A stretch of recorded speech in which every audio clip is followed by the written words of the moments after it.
Hello, everyone. Welcome to Culture of Gaming's Power Up Podcast, episode 22. I'm your host, Taylor, and this week I'm joined by Mike.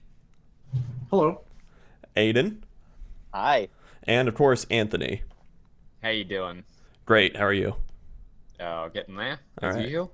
Yeah. Andrew is apparently celebrating his birthday, because I guess people do that.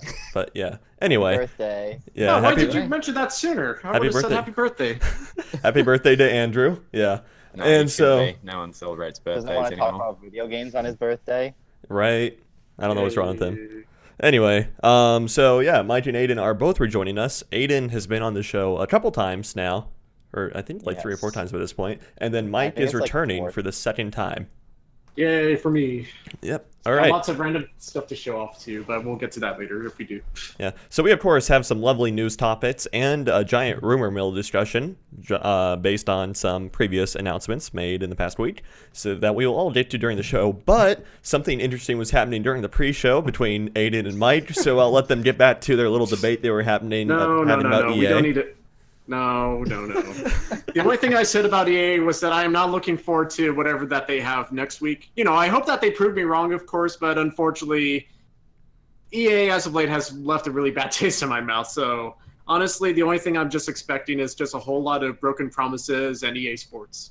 Jesus. Okay. And To be fair, they have made a lot of mistakes in the past year, but I will say the quality of games are like, okay, maybe not in the past year. You can make some arguments against that, but this is just personal opinion. A lot of my favorite games are made by EA. That's all I'm saying. Yeah. There's a lot worse companies out there than EA. Yeah, but they are kind of the top 3, so that makes it a bit hard. Look, Aidan, simple as this. Because you support EA, you're fired. So that's it. Oh no. Is this record? Oh, Jake, you want me to? This director for quickest firing, I think.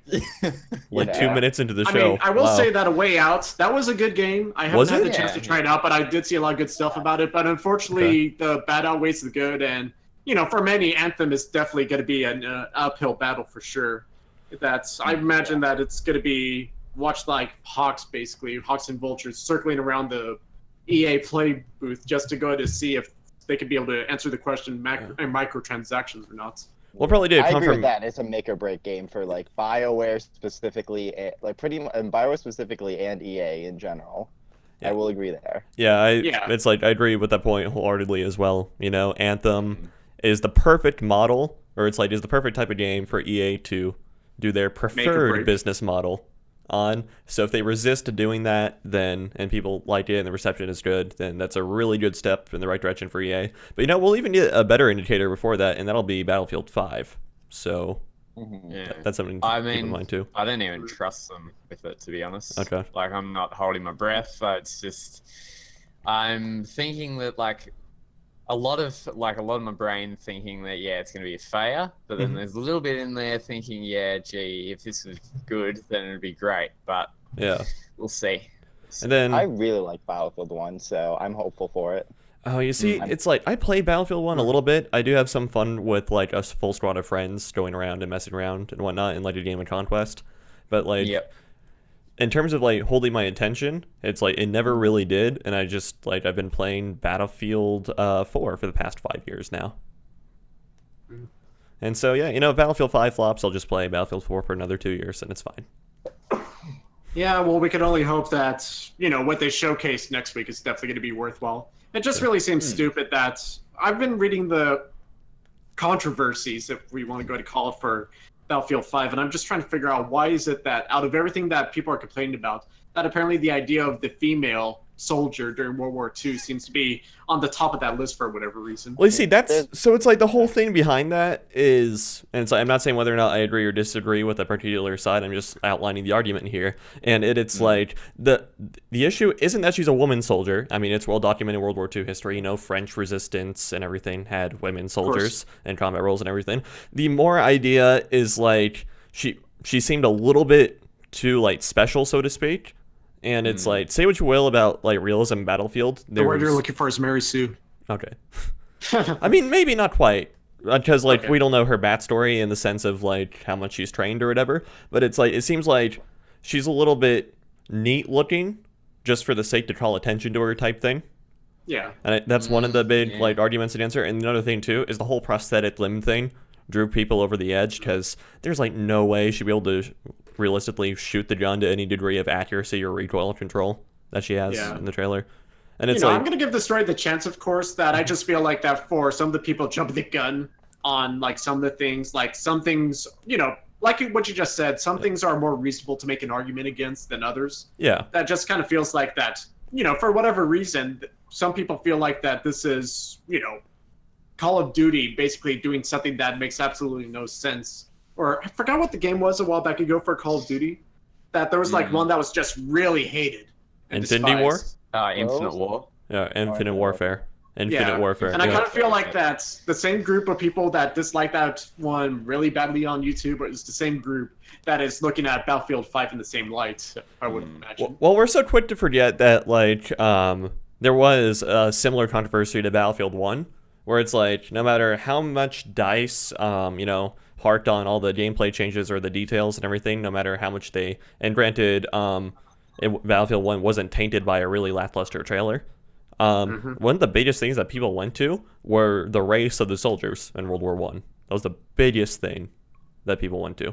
And so I think we're kind of seeing a similar thing happen here with 5. Yep. Because as opposed to talking about, the new revive system and multiplayer or whatever, everyone's focused on the woman or all the customization stuff too that's available. So yep. Yeah. And again, we are getting some more details from DICE themselves saying that, it's like customization will be semi-faction limited type thing, So it's like it should make a little bit of sense.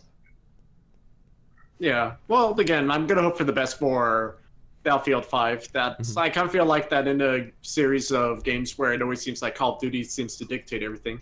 At least the Battlefield series has offered a bit of spice or variety to that genre a bit, so... Yeah, just a little bit, not a lot. Yeah, I'm excited for it as well. Honestly, it's like I'll play it. Like I said, I'm willing to give it a chance. Yeah, I'll give it a fair shot. And Taylor, I don't know if you know this, but they've actually announced a Vietnam pass for it. I think like a DLC bundle already for Battlefield 5. So your Vietnam dreams have come true. Sweet. Battlefield 5. Okay. Is it Battlefield 5? Is that like the actual? Is that the title? Or is it, yes. Yeah. I didn't know if it was 5 or V. Well, I'm pretty sure they're going to go with Battlefield V for Vietnam, maybe. Kind of feels like that just writes itself. Well, I mean, why? Or Battlefield 6 for VI. Okay, so like Battlefield 5 is a World War II game, but I guess we're getting Vietnam DLC already announced, which is cool as hell. Yep. Which I like, but I don't understand the naming conventions. Okay, well, I mean, they went 415. Ooh, is that a code? Oh, 415. I don't know. I'm too lazy to connect the dots on that one. Battlefield 2415. Futuristic shooter. Next, I don't know. I feel like I'm the only one that actually doesn't hate the naming convention of the Battlefield series. Although I am surprised they went with Battlefield 5 for this one, as opposed to like Battlefield Victory or something. They could have just gone with Battlefield 2. They did that with Battlefront.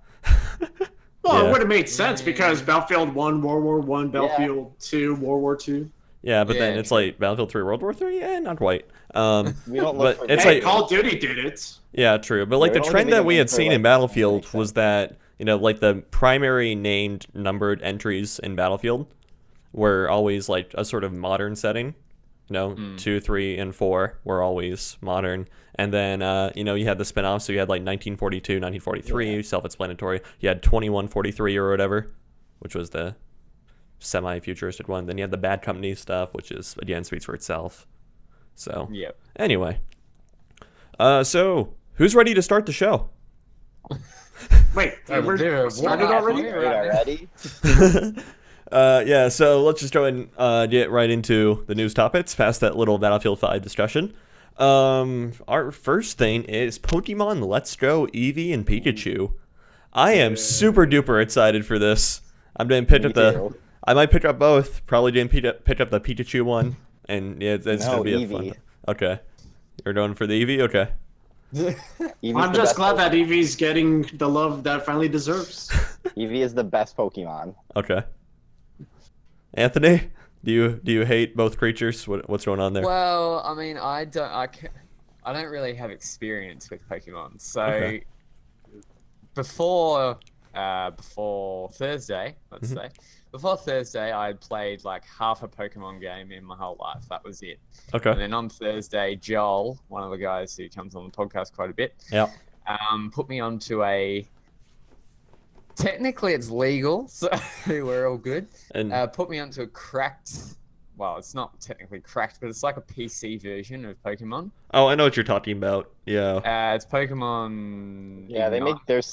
there's a lot of them. Like there's so many fan made Pokemon games out there. Yeah. And I'm absolutely loving it so far. So, I mean, I would like if I had a Switch or whatever, I'd definitely pick it up. And I think like we also did a interview of like a bit of an interview, Joel and I as well, with like kind of rapid fire questions and answering and our general skepticisms and whatnot. Mm-hmm.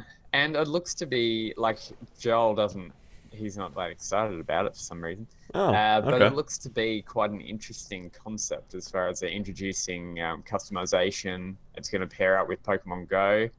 Yeah. And it's like it looks great as well. And I love the concept where you can actually see the Pokemon before you actually run into them Mm-hmm. randomly. Yeah. You're not just surprised by these random battles as well, which is really good as well. Yeah. Well, the thing I can understand why that's, he or other Pokemon fanatics would be a little bit hesitant is that a lot of people thought that this year was going to go ahead and mark the next generation of Pokemon games. Not necessarily that it was going to be another Kanto, basically. That's, instead of us getting a brand new Pokemon game, we're basically going back to the exact same location that we've been to who knows how many times now at this point.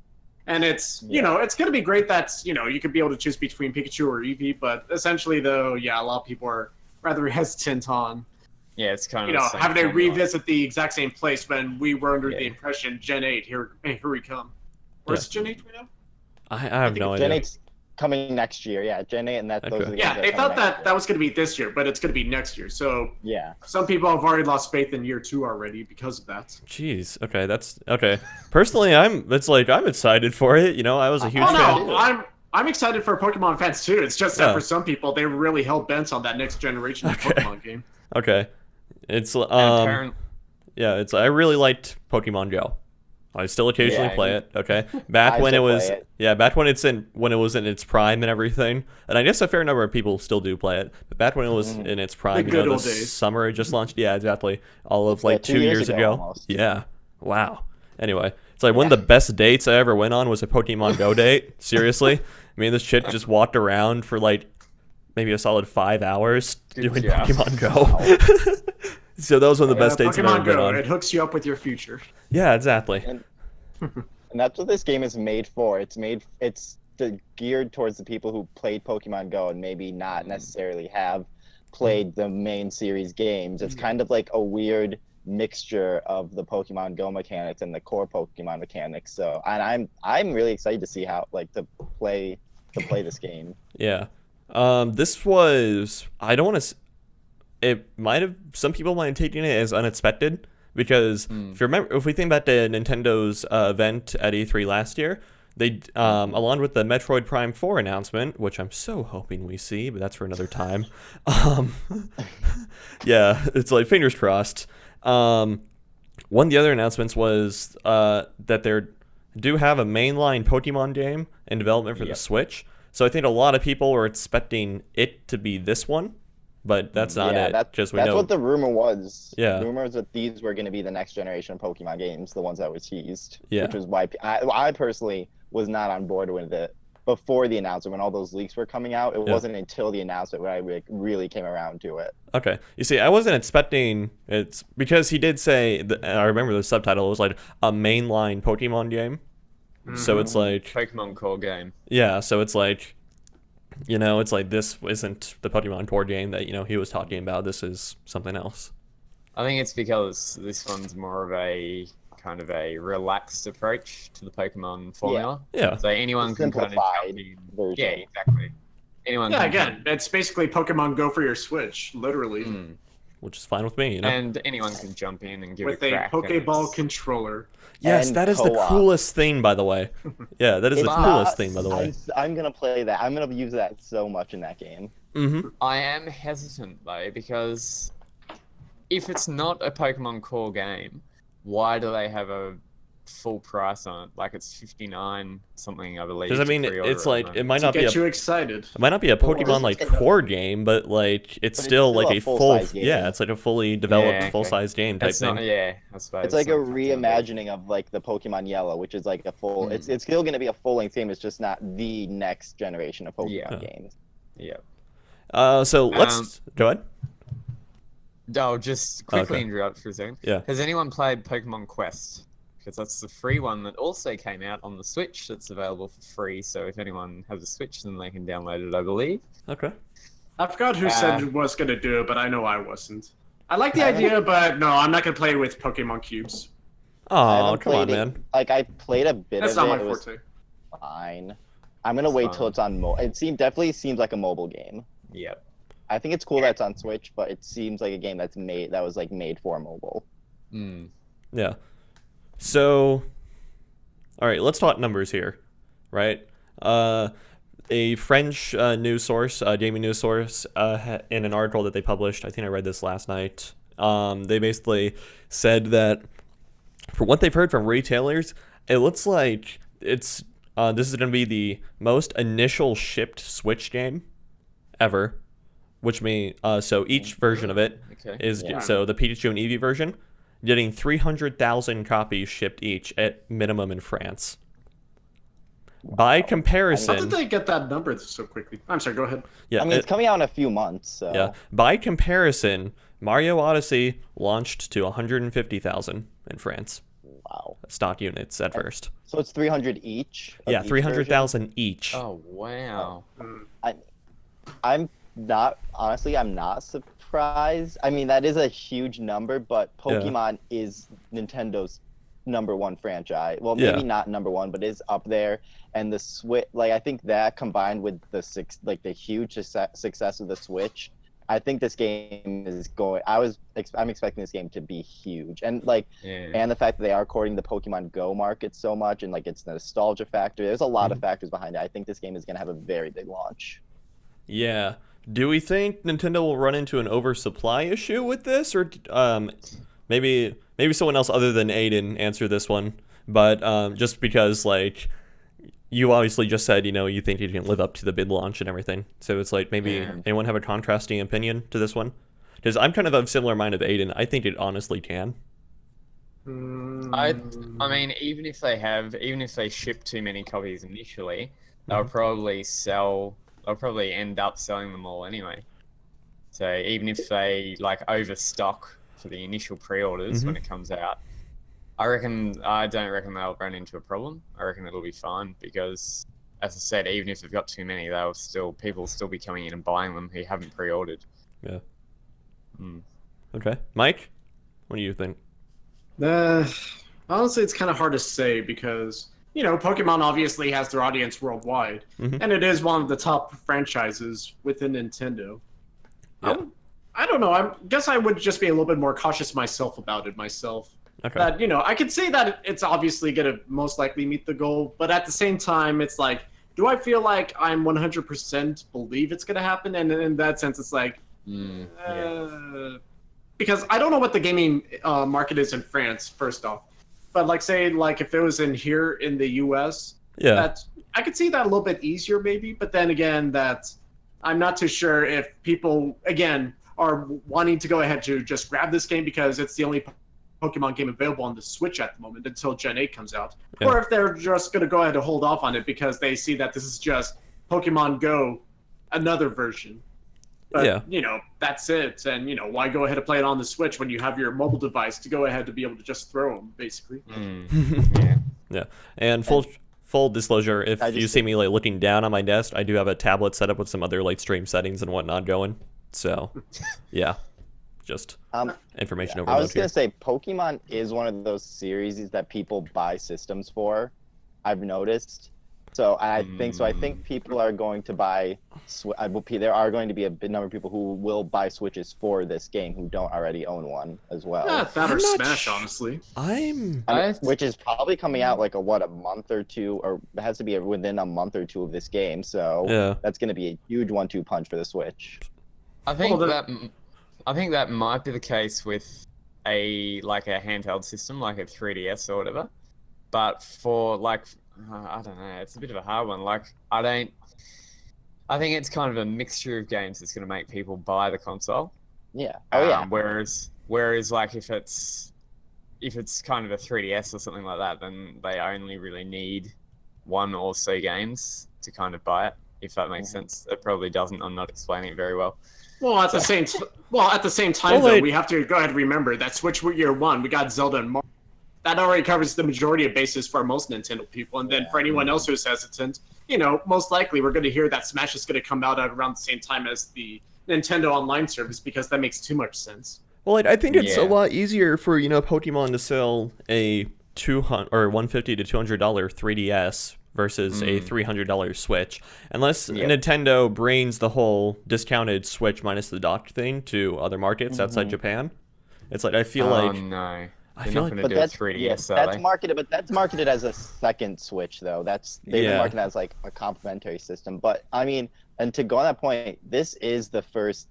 It may not be I would consider it a mainline game, not like Gen 8, but it's the first Pokemon game on a home console, the first Pokemon RPG, and this is something people have been wanting ever since the franchise was released. So this that's a big deal. Too. No, I mean traditional Pokemon. He added the qualifier in there. Like a mainline RPG. Because I do think these are considered. Yeah, the idea.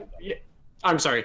The idea was teased on the Nintendo 64, and then later on there was that miniature Pokemon game that was not a full-fledged Pokemon game because you were stealing other people's Pokemon for legal reasons. But this is definitely going to be the first actual home console Pokemon. People have been waiting for this one for so long, so. I wouldn't be surprised if, what we were saying earlier, as Pokemon being a system seller, I wouldn't be shocked if, say, at the time we get the Gen 8 announcement, we also go ahead and get the, by the way, do you want to get it digitally with the brand new Pokemon-themed Switch? I wouldn't be surprised if they go down that route as soon as they announce it. They're making a new Pokemon Switch. They're making a Pokemon-themed Switch with this game. It's going to be they do it with every system. Yeah, what it'll do is so it's you'll have, it'll be yellow it'll be Pikachu themed, right? Be that gold yellow type thing. And then you'll have his face on the main panel of the back of it. So it'll look cute. And, oh man, I want one already. I want one. I know. Yeah. Just thinking about it. Their Switches and just painting it yellow now. Or brown if they want Eevee. Yeah. Crack out the spray paint. Get on it. One. Yeah.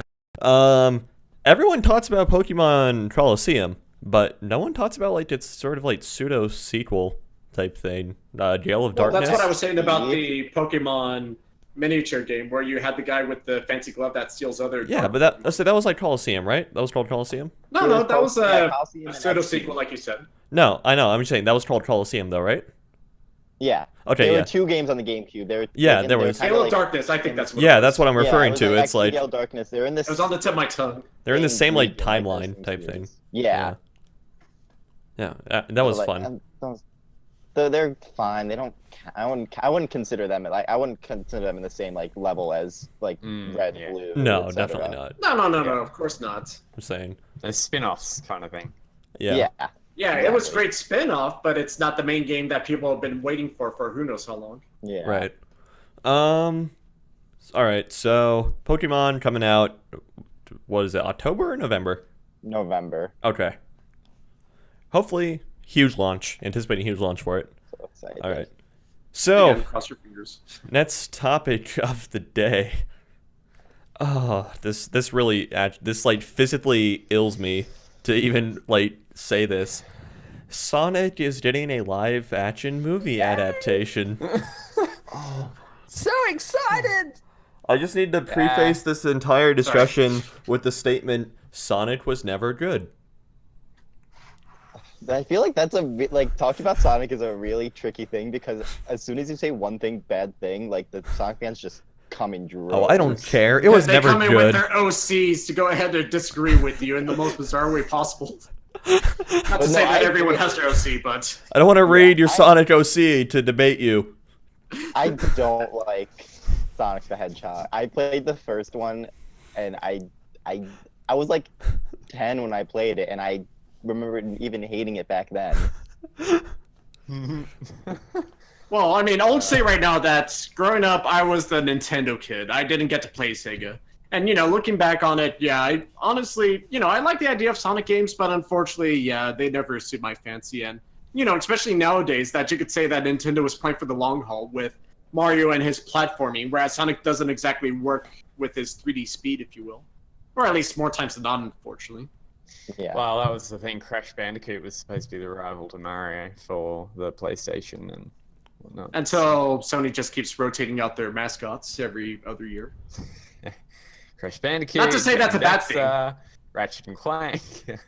Sly Cooper, Kratos, whoever was in PS All Stars. Yep. So there's a Sonic movie. Yeah, Oh, it's like... apparently it's going to be played by Paul Rudd.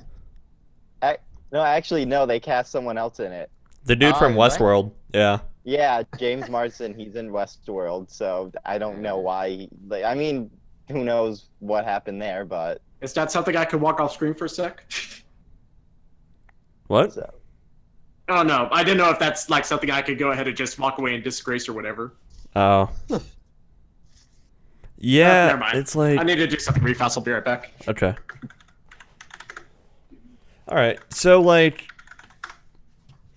video game movies typically fail.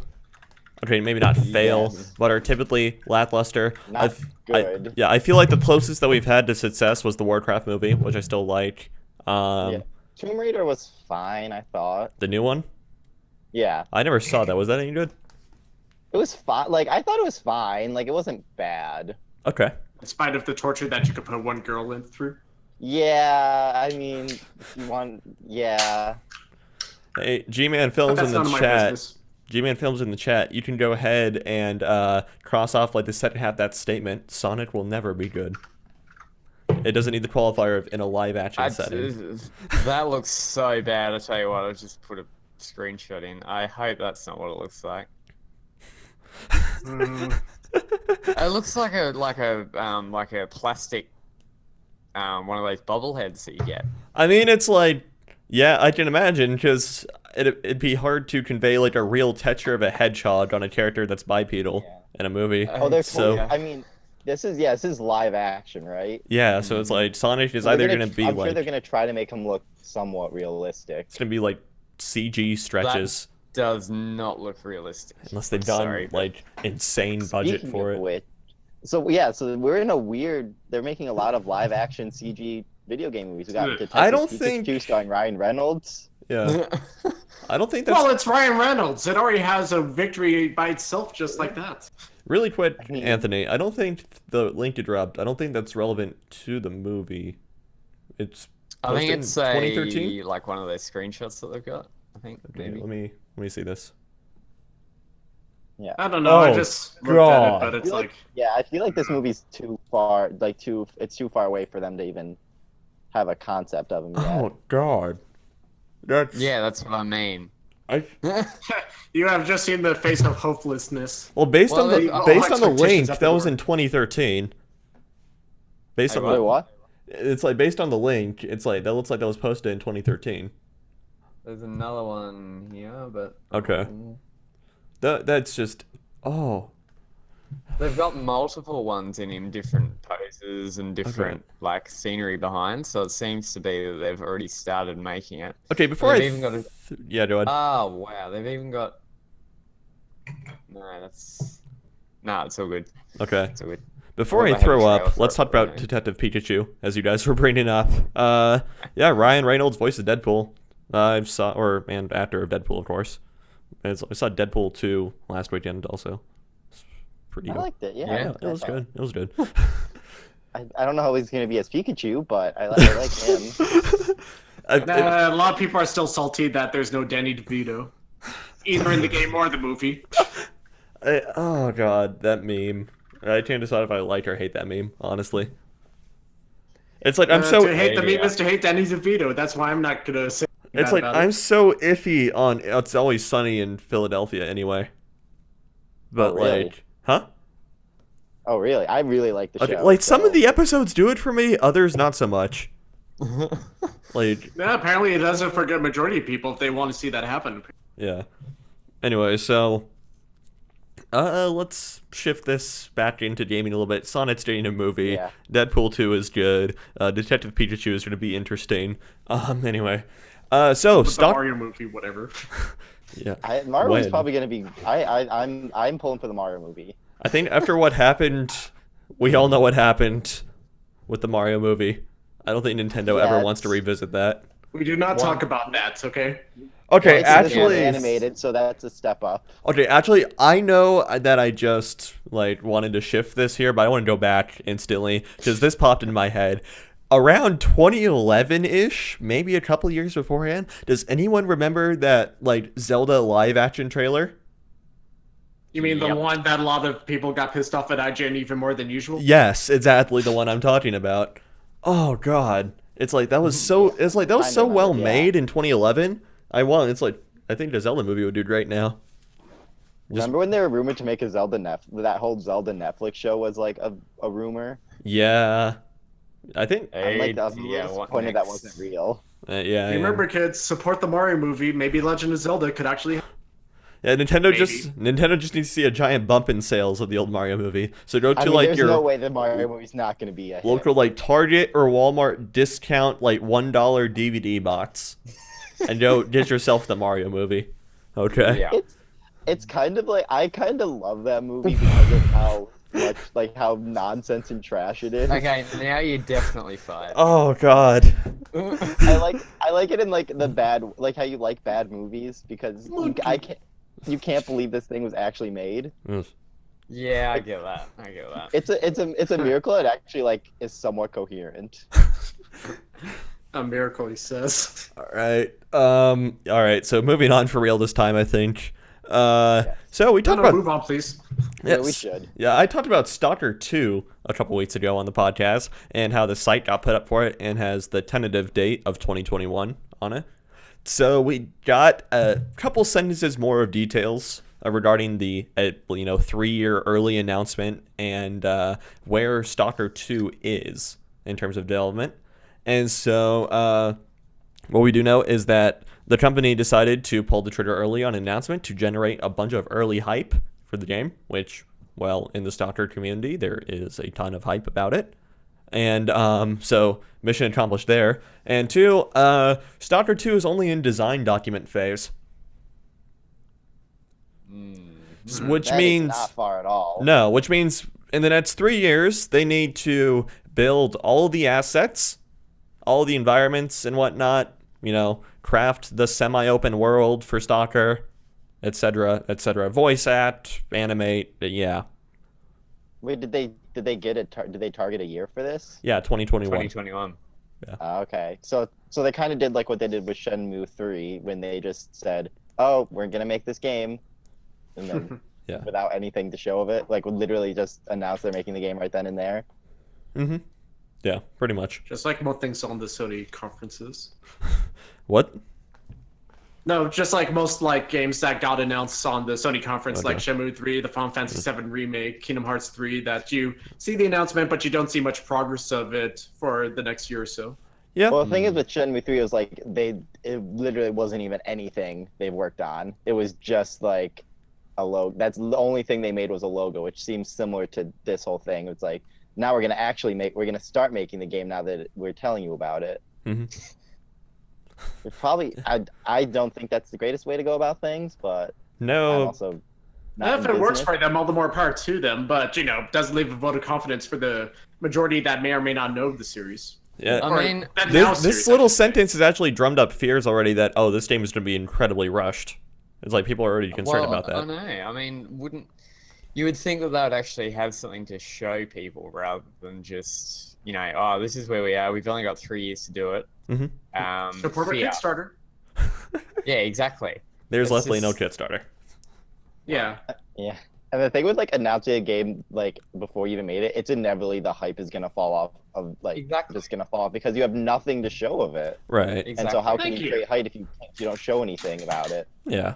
Well, That's actually, like- I've been in a perpetual state of hype for Metroid Prime 4 since last year, and we got like the 30-second thing announcement for it, and you know Okay, I'm yeah. going to be in a perpetual state of hype, and that's 3 years for Stalker. You know. Metroid's different because it's like it's Nintendo's making it. Like Nintendo Yeah. can deliver. Like that's the only difference I feel like there. Okay. Okay, question. Yeah, what's good? Was the original Stalker any good? All 3 of the games are good. Okay, all 3. Okay, Yeah. cool. So if they're planning on, how long ago were they made? Oh, 10 some odd years ago. 10 something. Okay. Yeah. So as Aidan said, I don't get it where they're. I mean, sure, people are going to get hyped for it, but in the end, as you said, like the hype's going to fall off. And you know, why not announce it in like 6 months when they've got some art or something to show people? Yeah, that's hey, fair. this is what it's going to look like. It's Because I just E3 is think that's a E3. bad idea.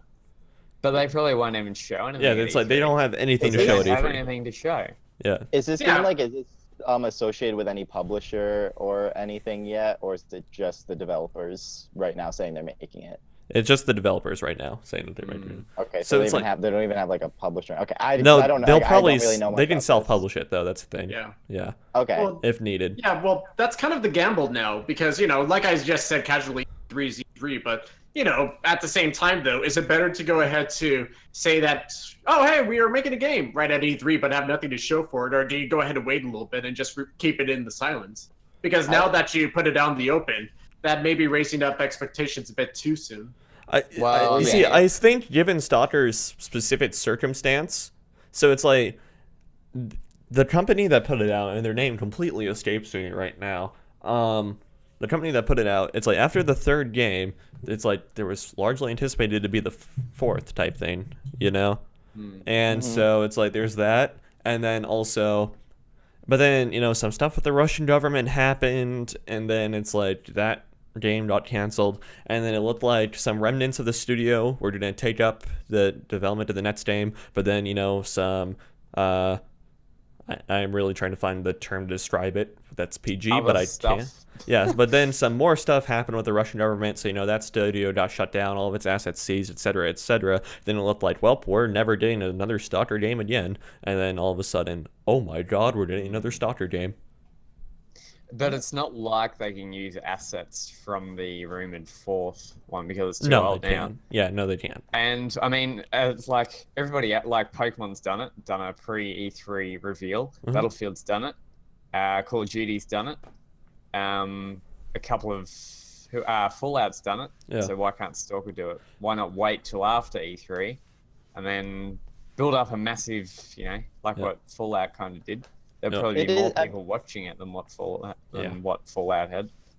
It's a little. I mean, the thing is that it's like those are huge, like companies, huge games that can that will be sold no matter what. Right. Like, I do see the point of wanting to create hype, but I probably would have been smart to just wait just be silent for like a year, and then when they have something to show, be like, or at least say they're working on Surprise. something. Yeah, surprise. Yeah, Yeah. exactly. That it's either go ahead to just put it out there right now because, you know, this is when everyone who is paying attention to the gaming world right now are going to be paying attention.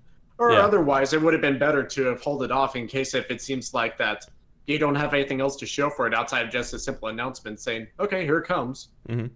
Yeah. That also makes more like I mean, I don't want to say like be immediately act like nothing's going to happen to it, but it could end up like just fizzling out, and then you announce a game and then it just nothing comes of it, which I don't say will happen, but it's always possible. Yeah, it is. Yeah, exactly. I mean, that's Well- played the last 2 like Stalker games in development as well. It's like they announce it, I don't want to say early-ish, but, you know, they at least confirm, hey, we are starting to work on the next Stalker game, and then, you know, stuff happens with the Russian government, and, you know, and then Russian. No, that's legit the issue though. It's like, you know, it's like the Yeah. company either gets caught up in like some degree of like bank fraud or copyright issues, etc., and they did all their stuff seized by the Russian government.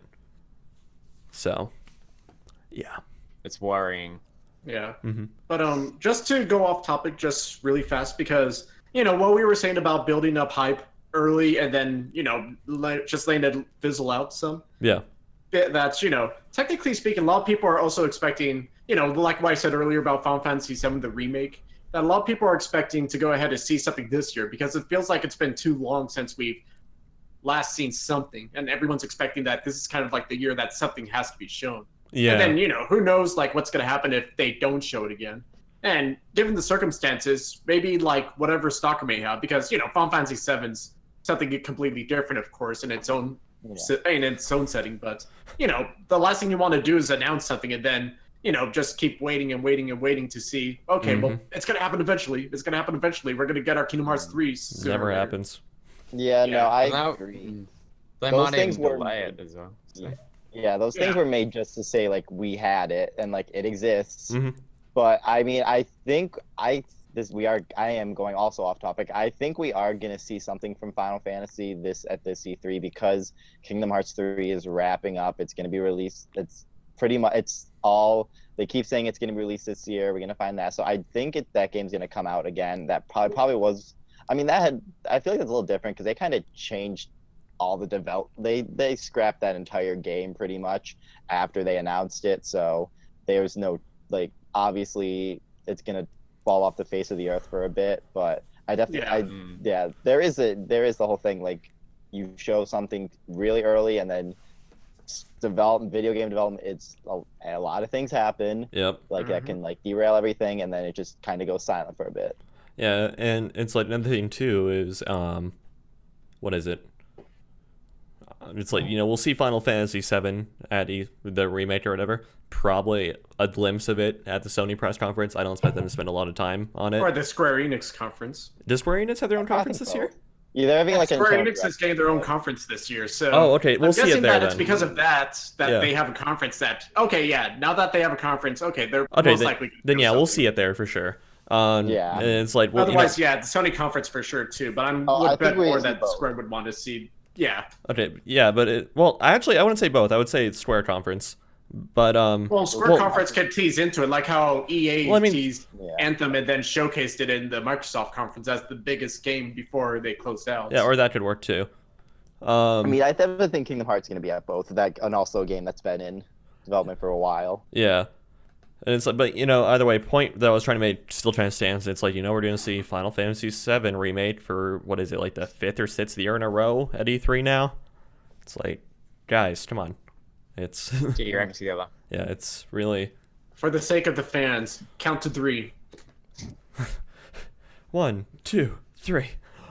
Now, Valve, you count to 3. There's your Half-Life 3 reference.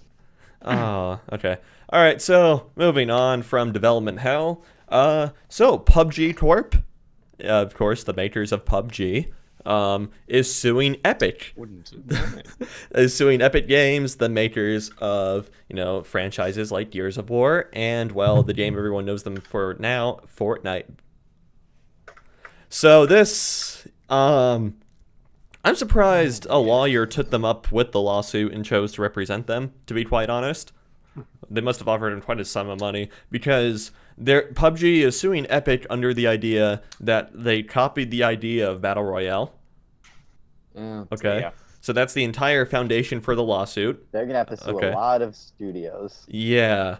And also, PUBG Corp, honestly, what the hell are you doing? You do understand that Epic licenses an engine from you, right? It's probably not the best idea to sue. I mean, I'm pretty sure Epic said they were directly influenced by PUBG too in making Fortnite. I'm pretty sure they actually said that too. Yeah, I'm sure. But I mean, well, I'm surprised it took them this long if they were gonna sue. I'm surprised it took them. I mean, I know it's probably a long process, but just now, yeah, it's just weird. All right. And slightly related news: PUBG player count has halved since January of this year. And you can actually see kind of the direct, if you compare the Fortnite player graph and PUBG player graph, you can see the direct correlation here. Yeah. Well, I mean, we could have a whole discussion in that by itself about the well, I don't want to say downfall, but it is kind of a bit of a downfall. Mm-hmm. But just for the sake of staying on this topic, it reminds me of this one video. I don't know if you guys watch Game Theory or not, but there was a video that was done a while back ago that talked about like lawsuits and games, and how there was this one time that Capcom was suing this other game, whatever it was, over fighting game because it copied Street Fighter too much. And at the end, the lawsuit kind of put it, said, no, you can't do that because technically you quote unquote, don't own karate. And it's like, I feel like that if, whoever's the judge could be in this case, he's going to look at it and say, quote unquote, you don't own Battle Royale games. That if anyone owns Battle Royale games, it's whoever made the movie in Japan. Yeah. If we were to go that far. Yeah. And honestly, it's, it's literally like I just did. You're just putting the gun to your head to shoot the other guy when you're shooting yourself in the head. It reminds me of the meme. Reminds me of like that meme photo of the kid where it's like he has a picture of himself like standing like facing this direction. He like photoshops himself with a gun, with like him standing behind him with a gun to the back. So you know what picture I'm talking about? I don't know, but I could think of the Tom and Jerry cartoon where Tom tried to put the shotgun in the hole, but the shotgun somehow wrapped around it and poked out the. Yeah, more or less that. About to shoot himself. Yeah, more or less that. That's literally what the situation is. That's, another thing also, not to reference Jim Sterling here either, but it's like, how can you be in the case to where, just because you're not the first best, you suddenly decide to go ahead and sue the best now suddenly? Because, unfortunately, given the circumstances, yeah, it's unfortunate, but then at the same time, though, they just knew how to do it better. They were more organized about it. That it was, not only was it a free-to-play game, but also that they just knew how to execute it better than they did in terms of how to put the whole Battle Royale sequence together. That's like suing someone for getting married 3 months after you do. You're getting married. Yeah, almost, yeah. It's like it's a line between like when you it's like there is a fine line between like there are games that have straight up copied another game, but there's the line between that and having games of the same genre, like you said. Are you just gonna sue every fighting game because they're similar? And the whole thing about PUBG and Fortnite, I think it's just the matter of fact of that Fortnite is on PlayStation, which has a significantly larger base than Xbox. I mean, the Xbox Fortnite thing was a great thing for Xbox when it happened, but I think it probably kind of hurt them in the end because Fortnite only has all the console members. It has all the console players, and might be talking about this. Like, I'd probably talk about this later, but maybe even Switch. So it just has a wider pool to go from. Yeah. Yeah, and honestly, that I'm sorry, I didn't mean to cut it. No, go ahead. Yeah, just the whole thing for Fortnite, like, I kind of feel like for the whole Battle Royale, it's basically going to go the same way as the hero shooter. And it would also be like, if we were to use another example, imagine if Blizzard sued, the guys who made Paladins because Paladins copied Overwrite, and then you have Valve come in to go ahead and talk about Team Fortress 2. It's like, well, let me introduce you to a little game called Team Fortress 2. Now, I may be a Southern lawyer, but... But, yeah, anyway, one thing that's kind of interesting, though, that I feel like could get brought up, or in fact, it probably will get brought up during the lawsuit, is the original intellectual property surrounding PUBG as a concept. Because if we all remember back when, I don't know if anyone is an Arma nerd like I am, PlayerUnknown's Battlegrounds was effectively a mod made by PlayerUnknown for Arma. It was a game mode on a server that you could play. Daisy. Daisy is another example of an Arma 2 mode that got into its own game. And so it's like, I'm sure that'll get brought up too, especially if he dates the idea going all the way back when he had the mod idea and implementation. Yeah. And again, it's not to try to take a side here, but in the circumstances, this is basically their fight to lose because, there's plenty of things that we could point towards that's going to say that this lawsuit is not going to do anything besides shoot them in the foot. Right. I mean, what elements of Fortnite are shared with PUBG? Honestly, just general concept. Battle Royale. Yeah, it's just general concept. The flying bus. 100 dudes are dropped on an island and they fight to the death. It's like that's pretty much the only concept. It's like I'm surprised, as you said, that Jealous. PUBG Corp isn't suing, someone whoever the chick that authored Hunger Games or the makers of that old Japanese movie Battle Royale too. So they might as well sue all. Yeah, the Battle Royale as a whole, it's a concept that may have been developed by them or refined by them, but technically they don't own the concept of it. Yeah. Well, Siege was out before PUBG, wasn't it? Mhm. So, Yeah. let's Ooh. Tom Clancy, Yeah. start suing them. Get on it. I think the most Tom important Clancy's no longer legal. with us. I think the most important legal term here that'll come up during this is called similar but different. And if you ever study intellectual property law to any degree, that's probably the most commonly used phrase that you should get familiar with and really know is similar but different. And so Just a quick question: did Overwatch not sue Battleborn? no, they were talking. No, they were talking about it. No. but they decided not to. Battleborn unfortunately died on its own, and that was unfortunate. Yeah, they didn't need anything else to happen to them. Like it was. There's nothing think much to they get like out of Battleborn. suing them Battleborn either. was a good game, but it was unfortunate that it died off like it did. Yeah, I didn't mean like bad and like the game is bad. Just like a game that had a rough go. Yeah, well, again, it was at the time of the hero shooter where everyone wanted to make their own hero shooter. Same thing's happening now with everyone wanting to make their own battle royale game, and eventually all of them's gonna die off, and it's just gonna be PUBG and or Fortnite. Meanwhile, that it's not to say that Overwatch has died off, because obviously if you have like 20,000 tickets sold for the finals for the Overwatch League, yeah, I'm pretty sure that Overwatch is still pretty relevant in today's world. Oh yeah, it is. Yeah. It's still huge. Video games have different trends. Like remember, like it was like the whole asymmetric multiplayer thing with Evolve, and then BioWare had one, and they both. I mean, BioWare's never even came out. Evolve got shut real quick. So it happens all the time. It's like one game becomes super popular, and then a bunch of other games try to capitalize off of it. Yeah, and that's basically what this is. That yeah, this is the big topic right now, but I'm just gonna wait patiently for the Battle Royale games to just come and go, so that there's only just one game, and then we can focus on something a touch more important. Not to say that if you like the Fortnite games, that if you like the games, all the more power to you. It's just not my forte. Though I will say that it was kind of PUBG that kind of also gave me a reason to upgrade to the Xbox One X. I only played just 1 or 2 games, but free game's a free game, I suppose. Yeah. CS:GO best competitive FPS. I would agree with that. Yeah, it's like I don't view. Well, CS:GO was like the first.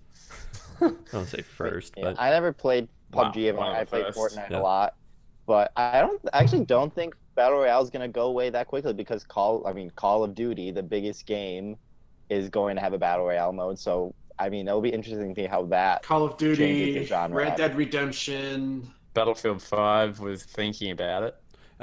Yes, we do think answer about questions testing from the audience. Splatoon is keep rumored to have it. There's always rumors of Splatoon getting one. That'd be a CF, Yes, we honestly. That'd be interesting. Yeah, that'd be a CF, honestly. I would play that so much. Yeah. Yes, just confirming the chat for literarian or I can't. Monitors off to the side. I can't read. Anyway. Okay. Yes, we do answer questions, as this is a live podcast in a live format. So that is one luxury we have. If you ask it in the chat, if it's relevant to the discussion right now, we'll bring it up, pose it to the panel. If not, then you still want to ask a question, I'll make note of it and get to it later. Anyway, thank you for the follow.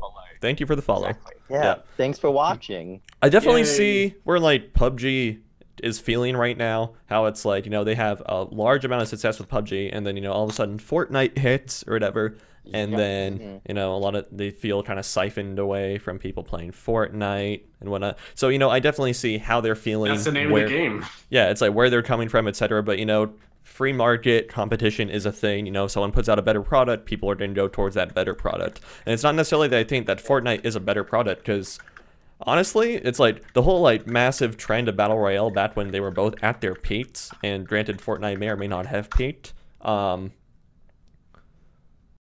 I'm gonna say they did. I don't know if it has yet. Yeah, I'm not sure if Fortnite has peaked or not. I don't feel comfortable, or I don't think high of Battle Royale games, so I'm just gonna say just paid for the sake of saying it peaked. Yeah. If it hasn't yet, then can't wait to see how much higher it goes, of course. Yeah. Because obviously no. The other thing too, that's think about that for a second. Yeah. Fortnite's got Thanos. So it's like, that was obviously another big thing too. I don't think that PUBG's had any partnerships in regards of that yet. But it's like, okay, the topic or it's like the point that I was going to bring up is, all right, so it's like, personally, I don't want to say missed, but like whether or not they've peaked or not is a different thing. It's like I played a little bit of Fortnite with friends. It's not something I play consistently or that often or whatever. Personally, I don't like Fortnite. I played PUBG a little bit back when it was in early access before, full release and everything. Played 1 or 2 matches, maybe 3 or 4 of PUBG. Okay, but it's like I recently got back into playing PUBG a little bit. They've definitely come a long way from their early access and everything. But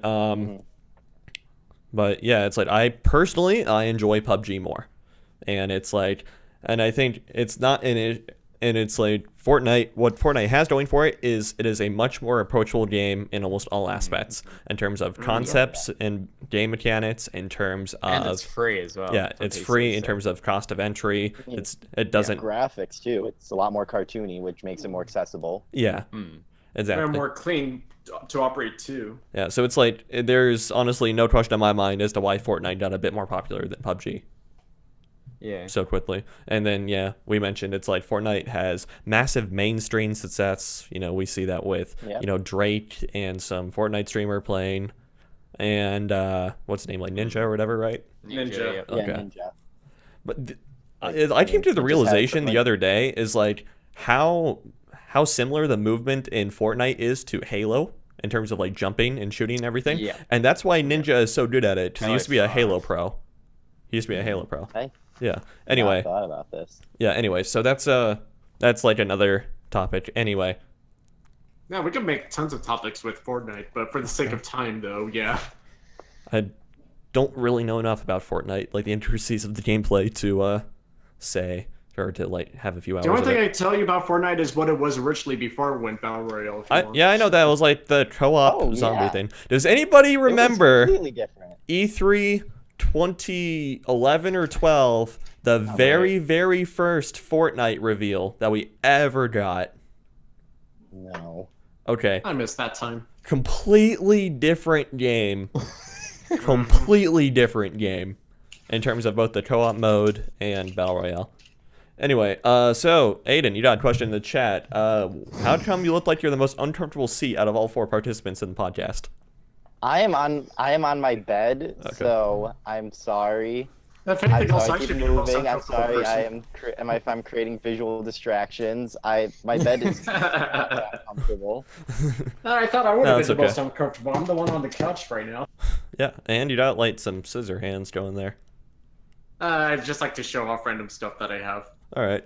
I have to keep my screen interesting. So you have a ton of props out there. I think the first time you were on, you had the Leviathan hats from God of War.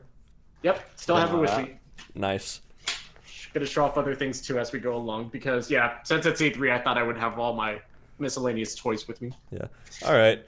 So let's move on to the rumor mill, and I don't want to say blow through this, but I didn't expect us to. We had not so many news topics this week, so I didn't expect it to take so much time, but we had a ton of great discussions, which is fine. Yeah. I have no problem with it. But anyway, rumor mill. So Fortnite on the Switch. It's happening. Yeah, it's probably gonna. It's probably gonna happen. It couldn't have come sooner. Yeah, it's like it's gonna happen. Are you kidding me? I believe Nintendo's already done like a copyright for it. Okay. So it's on their end. Apparently, it's already happening, and it's not so much a rumor anymore. It's more of a confirmed thing. So okay. I mean, about time, really. I don't know. The way that it got confirmed, it made me a little bit suspicious, because I think I remember that there was some kind of rumor about the Walmart leak, a second one, mind you, that would have also mentioned something for like Fortnite, Dragon Ball FighterZ, Overcooked 2, and there were a few others. Paladins. Yeah, Paladins on Switch. Yeah. And there was a combination of seeing Paladins and Fortnite that made me a little bit hesitant on it. I know that when I posted that on Resetera, I got jumped by like 10, 20 people voting me. Okay. And I was like, no, abandon thread.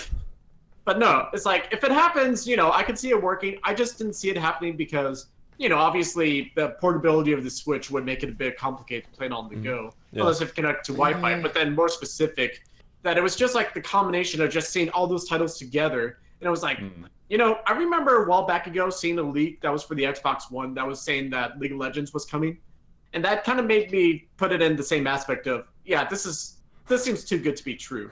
That if it does happen, you know, but otherwise, I'm not going to go ahead. I mean, the League of Legends rumor can get dispelled just based off control scheme alone.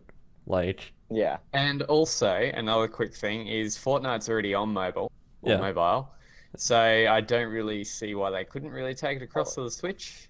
Again, Wi-Fi. That's the only thing I would go to say regarding True, but it's not just that. It's just that it has it and that it's on Nintendo. It's the only gaming platform that it's not on. That's not on. So it's like, I mean, we're kind of a while back when Minecraft finally came to the Wii U. It was like how many years after it started appearing on every console? Like they missed the boat so much. Like they really missed the boat on that one. So this is they could like I said, this couldn't have come sooner because Fortnite is the biggest game in the world right now.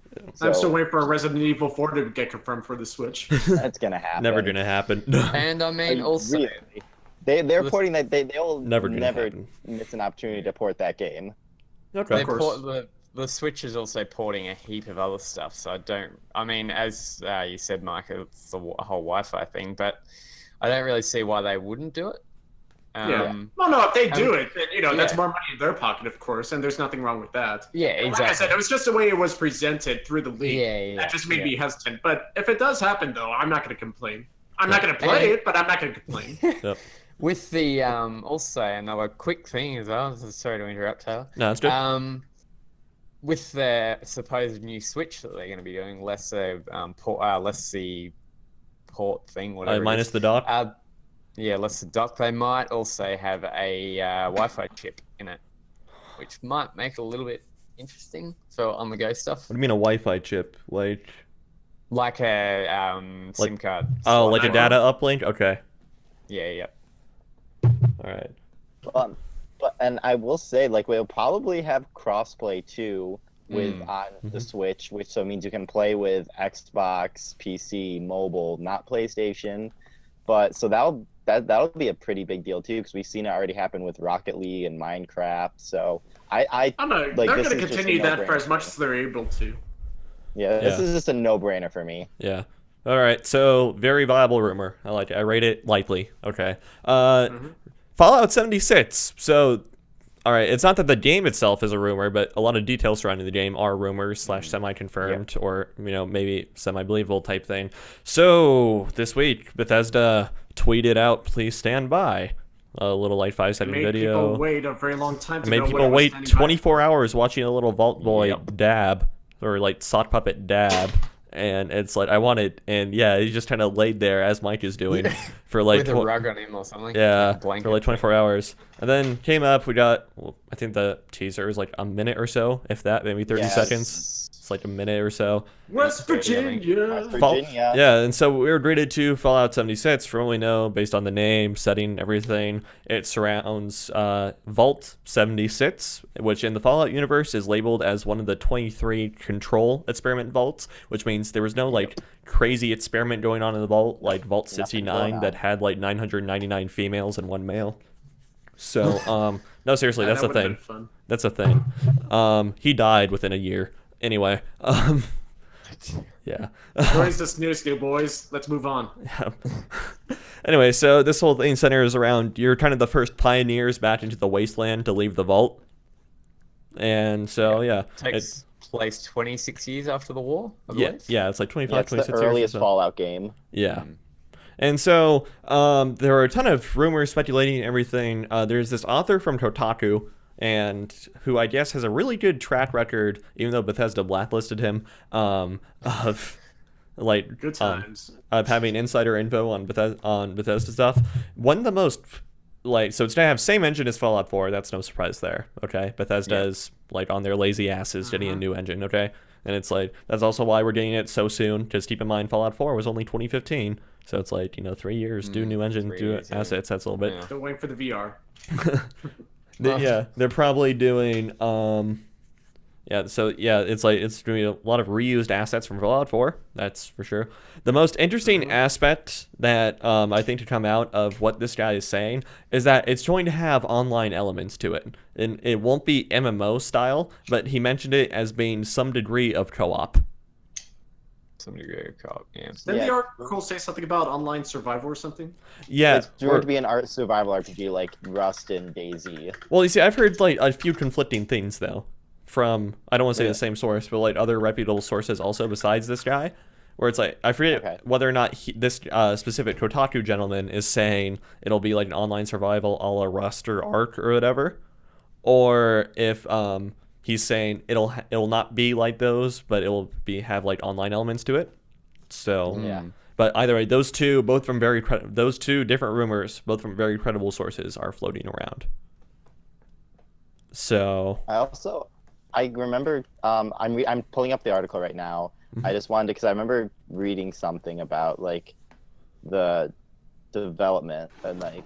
So just give me a second. One of the rumors, yeah. And I guess to more directly get to Lit's question in the chat, my personal opinion on like the controversy surrounding Fallout 76 and everything is like, well, we'll find out in a few months who turned out to be right. You know, it's like everyone and their dog is going to have an opinion and like speculation over Fallout 76. So kind of makes me wonder though if it's not going to be next month or even next week actually, because obviously, if they showed it off before E3, that must mean that they have something intended to showcase. Yeah. At least during their conference. They don't need to have it playable at E3, but I'm pretty sure if they went all their way to showcase it right before E3, then yeah, obviously they may have something more to show forward here pretty quick. Thanks for the questions, it's by the way. It's probably coming out this year because the Fallout 4, they like teased it a couple like months before E3. Then E3, they finally revealed it fully, and then we're like, oh, it's coming out in a few months. So I definitely see them going this route too.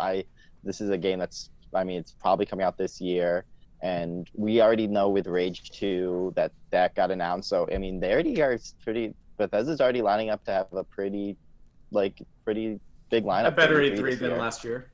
Yeah. And they've got to have another because they're supposed to have their whole thing was they were supposed to have 2 IPs outside of Fallout and also Elder Scrolls. Elder Scrolls. So Quake's not a part of that, was it? Huh? Hey, what? Quake wasn't a part of that, was it? No, I don't think so. Because they haven't said they haven't listed the games that are coming they're being part of their E3 yet. Oh, okay. Okay, so one thing that I want to talk about, or the one thing that I do want to say is, by the way, thanks for the question, Lit, but is so the infamous quote from Todd Howard of Bethesda having 2 new IPs before Elder Scrolls, because we know before we get like another full mainline like solid Fallout game, all of like Fallout 5 or whatever, it's like we're gonna get Elder Scrolls 6. It's like we've already, in my opinion, hit the point of it being in a reasonable amount of time between the last Elder Scrolls release. I'm discounting online completely here. Okay, they're actually going pretty strong. But yeah. So the famous quote from Todd Howard is that Elder Scrolls 6 does exist in concept art and some like early production stages, and this was maybe a year and a half or so ago. So there's plenty. Yeah, it was pretty recent. Yeah. But anyway, the big takeaway was that they have 2 new IPs that they want to show off and like release before Elder Scrolls 6 really gets on the burner. So he did say 2 new IPs. When Rage first came out, I don't think it was made by Bethesda, or isn't it made by id Software? This one's made by id and this one's made by it was made by id. Yeah, this one is also made by id and Avalanche. Okay, so the first Rage came out before id was owned by Bethesda. So yeah, I reckon this is one of the IPs. Yeah. Like Rage is one of the IPs, definitely. And Lit, thanks for bringing up the name in the chat. But Cryptid Starfield is another like leaked new Bethesda IP. Starfield is that going to be a thing?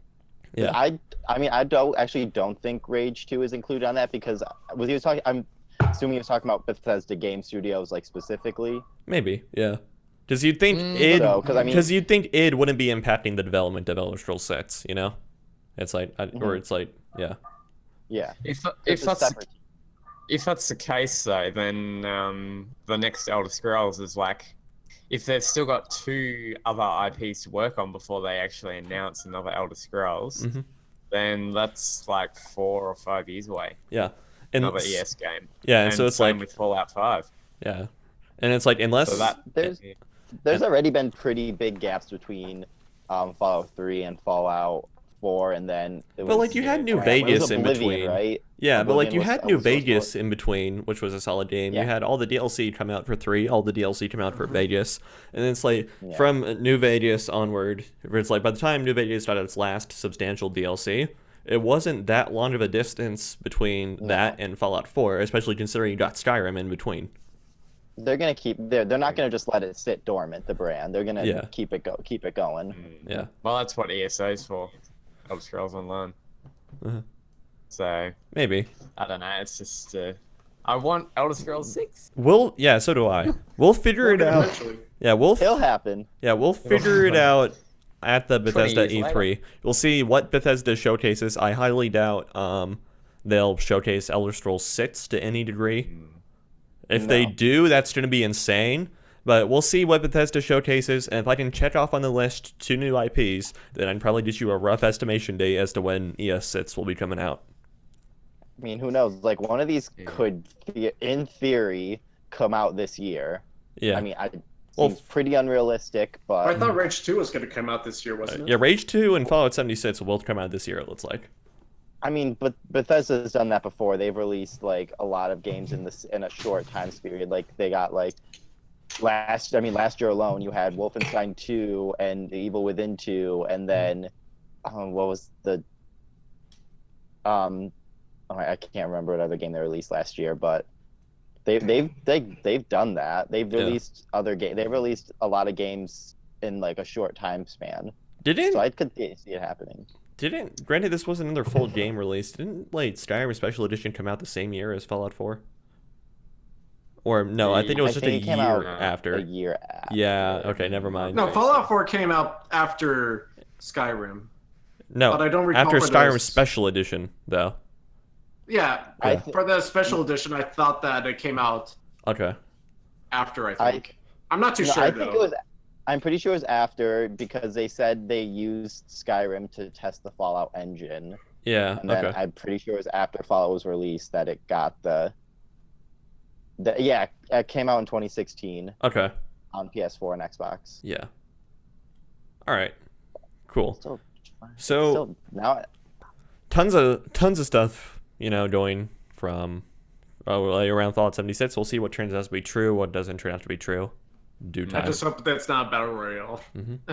All right, so earlier this week, dude working at like a GameStop or whatever posted an early shipment of merch for Assassin's Creed Odyssey. Okay, and then once he posted that on the internet, Ubisoft was very quick to respond, and they dropped a 5-second sort of like announcement teaser thing of basically had two great soldiers great era Aztec soldiers on a cliff.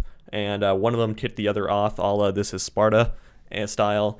And screen flashed, said, "See you at E3." So we're doing a game called Assassin's Creed Odyssey at the Ubisoft E3 conference. Looks like it's going to be in ancient Greece. Probably. I have yet to play Origins. Same. Yeah. And that's the thing I'm actually getting quite interested for. Yeah. Sorry if anyone's been watching me play around with this as well. But definitely I'm excited for Odyssey myself. Because I actually enjoyed the Assassin's Creed series myself. I enjoyed Origins quite a bit, and it's making it's making many try to go ahead and figure out if Odyssey is actually going to be a continuation of Origins, or if we're going to be having another new protagonist or not. It does not, and that's actually what can't wait to find out myself. Okay, it does not seem like it'll be a continuation of Origins. Yeah, it'll probably be a different.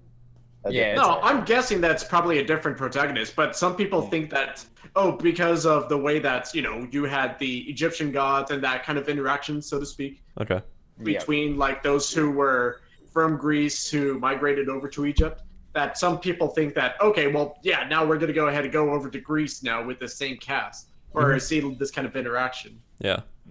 Not going to say that's going to happen, but some people think that is going to happen. Yeah. Real quick, we'll get to your question in a minute. Or in a little while, for another segment. It's not going to interact, but it's going to be like on the same timeline. So it's going Origins, and it's going to go. What's it called? Odyssey. Odyssey, yeah. I keep getting Origins and Odyssey. That's okay. Yeah. I know. I get the O, but then I can't think of the second letter.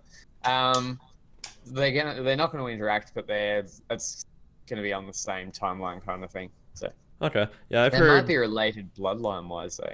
But Yeah, maybe. Probably. I've heard good things about Origins. That so would I'll be the probably, first time they would have done that. I'll probably pick it Yeah. up. It's like I do really. Ever since honestly Revelations, or it's like even since before Revelations, or ever since like Ezio really came out and everything, I've really been hoping for an Assassin's Creed game to take place in China.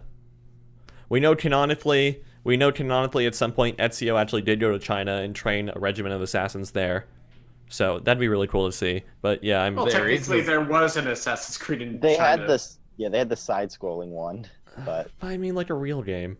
I feel like it's gonna happen. get your Yeah. facts right. But I want one that finally and after all also these years. China. A lot of people are wanting to see some Japanese in Assassin's Creed because it makes too much sense. Or maybe they might or even go that to too. Japan, It's like yes. either way. It's like I mean, China. the thing with Assassin's Creed, there's so many possibilities you could mine for. It's like almost impossible to get everyone. Yeah. Hell, even Korea. I just want to say I am a little disappointed because I was kind of hoping they were going to stick to the every other year thing Yeah. they start, because like they took a year off before Origins, and they've been supporting Origins they still are supporting Origins. Yeah. So I once they said they had like I can't remember the exact quote Ubisoft said, but they had like an unannounced IP coming. I knew it was going to be Assassin's Creed, Okay. but I was just a little hopeful like that they were going to take another year off, and because that is kind of the issue that happened with Assassin's Creed. It just started to be, people started to get fatigued by it because Yeah. it kept getting released every year.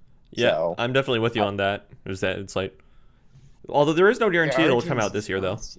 Well, it was needed basically for that break. That and also you Yeah. could go ahead and blame the movie maybe, or at least have the movie to go ahead and hold people over for their Assassin's Creed needs. But no, definitely the year's break definitely did help because definitely for like. sure.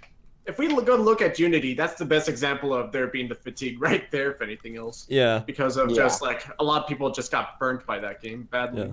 But yeah, while there is no guarantee that it will come out this year, based on that they're already shipping merch and everything, it probably is. It's like they're not gonna I think ship. they said I doubt fiscal it. year I think next year. 2019 it's coming out. So Oh, okay. oh, I wait, reckon next year. Fiscal so year I- 2018. 2018, yeah. Sorry. Then that I means guess that could extend into spring of 2019. So like, Well, I it don't see could- that happening. yeah, No, they're probably going to keep the same time frame that Yeah. they've always kept the games. Yeah. Wait, Yeah. you call fiscal year the financial year, don't you? yes, Yes. Yeah. Okay. Okay. But we call it something else over here. And okay, Yeah, that's weird though, because it goes into the next year too. It's Yeah, like July, June-ish. yeah. No, Something like it that. ends March, Aprilish. it's like Okay. March. Around It's like March. different for each Yeah. company, kind of, but it's around like March, April. Yeah. We do our taxes in like June, July. So. Okay. We do ours in April. Okay. Okay. Yeah. Yeah. Anyway. Hope you did your taxes, audience. Welcome to economics chat. Tax evasion. All right. So 4chan tax leak evasion. says. So this is Sorry. interesting. 4chan leak, which alleges a lot of stuff about Fallout 76, says that there will be an Elder Scrolls announcement from Bethesda, or an Elder Scrolls 6 announcement specifically from Bethesda at E3. I don't buy it. Yeah, I don't buy it. Wait. Okay. Yeah, I don't buy it. What? Honestly, I never What trust 4chan. I mean, Yeah. is this the guy who? No, that might have been a different one. Because there was some guy who called Fallout 76, it being like called it out exactly. I don't know if this is exact. I don't know if it was on 4chan or Reddit. Yeah. Possibly a different guy. I don't know. It Yeah. was. So 4chan also said that Fallout 76 is going to be MMO styled and all that kind of stuff. Yeah, which we have contrasting like, Um, sources and opinions on here, so it's Yeah. really hard to see. It's on to the point with all this stuff around Bethesda and like Fallout 76 and everything. It's gotten really hard to parse through what will actually be a viable rumor type thing versus other stuff because there's just so much of it floating around right now. Yeah. Yeah. Yeah, honestly, for myself, I try to avoid the rumors as much as I can around each. Because one, I don't want to be spoiled, and two, that if I raise my expectations on something, I later on find out that it was really good, crafted fake. Yeah. So honestly, in regards to that, if we do get information on the next Elder Scrolls game, great for us. I'd like to see what comes after Fusrada, but Unfortunately, though, I'm not gonna be losing sleep if I don't get my Elder Scrolls 6 announcement next week. Yeah. I will. Yeah. Okay, I don't see it happening. Go ahead and pop don't some see it pills right happening. now to help sleep. They have been, like you No. said, they've been very vocal, and that Elder Scrolls 6 is not coming anytime soon. Yeah. So I mean, Lies. they could always surprise us. Yeah. Like Bethesda, out of any of the Yeah. companies, I think Bethesda throws in the most surprises. So I could see it happening, but I don't think like we'll get anything. I think that most we'll get like a teaser or something. Yeah, I was gonna say it's Right. like at most Elder Scrolls is coming. we'll get like a Metroid Prime 4 in development-esque thing or whatever. At most we'll get that. Yeah, if we 10 got a second small clip. teaser, then, okay, Yeah. good. That's great to find out. But outside that, like I said, if it doesn't happen, what did you expect? I really hope Bethesda does the whole Bethesda Land thing again for their conference. I thought that, That was was cool. so cool. Yeah, I thought that was cool. Yeah, they are, aren't they? Because I hope they so. kill their E3 image Oh, that okay. they put up. Okay. It had The all only different problem I had with- characters in, like a land setting. I had no problem with Bethesda Land. The only problem I had with it is that the way that it was presented, because a lot of people thought it was going to be Bethesda, the conference, not Bethesda, the direct. Yeah, And true. a lot of people definitely felt that burn quite a bit when, their first year at E3, their conference, they did go ahead and go on stage, talk about the games, showcase them off. Yeah. And then for last year's, I enjoyed Bethesda Land, but the problem though is that it didn't seem like they were taking the time to actually showcase them, as it was just the Nintendo's approach to showcasing what games are coming down the pipe. Yeah. And, I don't mind if they decide to do that again, but if Mhm. they are, then I hope they don't do a conference, that they do a direct. Yeah. Okay. I mean, I think they Try are to doing do it. one or the other. Try not to blend the two, because that usually doesn't work out as well as you hope. Yeah, that's all fair.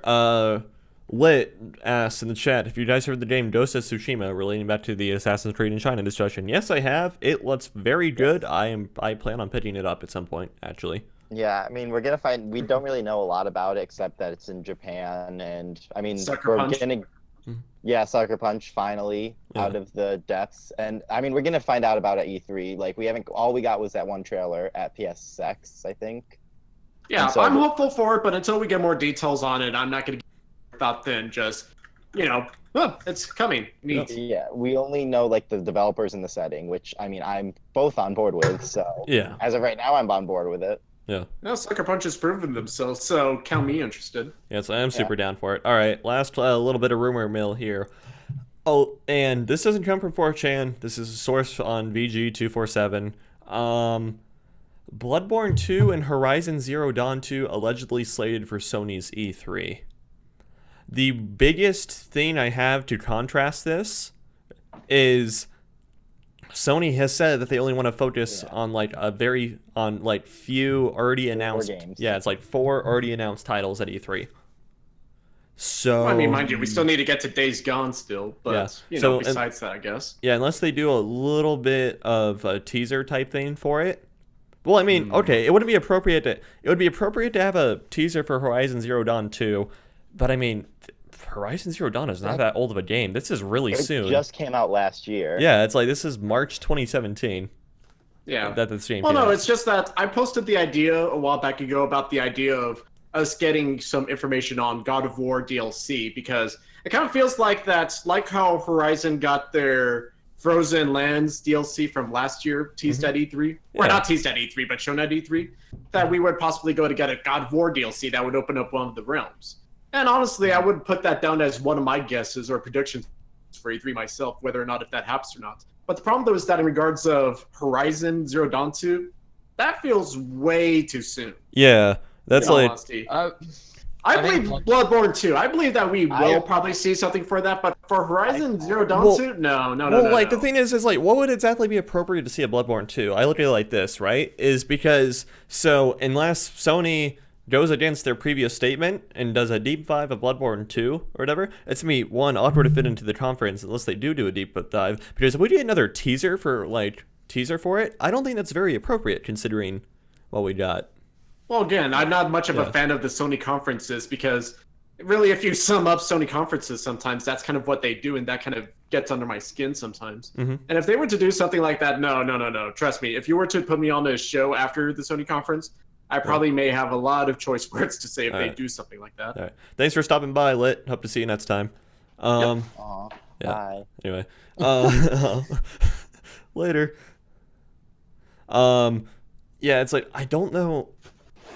It's just like I feel like Bloodborne 2, although I would love to see it at Sony. Yeah. I feel like it would be kind of I mean, awkward. I think it's happening. Okay. I think yes and no. It's kind of because it's kind of like this. Like the market's been kind of flooded with the whole Dark Souls remastered and everything. Mhm. And yes, Bloodborne isn't related to Dark Souls, but it's kind of on the same. Yeah, it's kind of on the same kind of hard and all that kind of stuff. There's a theory that I partially subscribe to that kind of links all the Demon Souls, Dark Souls, Bloodborne stuff. Yeah. Yeah. Anyway. Well, that and also that don't forget that back at the Game Awards for that little sequence of the arm or whatever that was for that teaser right before the award show started, that a lot of people said it was whatever it might have been, and some people said, "Oh yeah, here comes Bloodborne 2," and wanted more information on that, but didn't see much else. But yeah, definitely for sure. I do need to go back and I need to play through and finich Bloodborne, or at least restart it from scratch again. What else were you gonna say, Anthony? I'm hopeful that, what was you gonna say, Anthony? You were gonna go on to something. What with? That Bloodborne. Yeah. So I don't think it's been long enough, to be honest. Like they haven't, it came out in 2015 or 14? Yeah, 2015. Yeah, 14 or 15 or so. Yeah. 3 years. Well, they can just showcase it right now and do what they've been doing with their other games. That they showcase it now, and then we don't hear anything further until this time next year. They the could just do earliest could be coming out is 2019 though, so that'd be a good 4 years. Yeah, well, they could go ahead. They could do like a little teaser, but as far as Horizon Zero Dawn, not a hope. No way.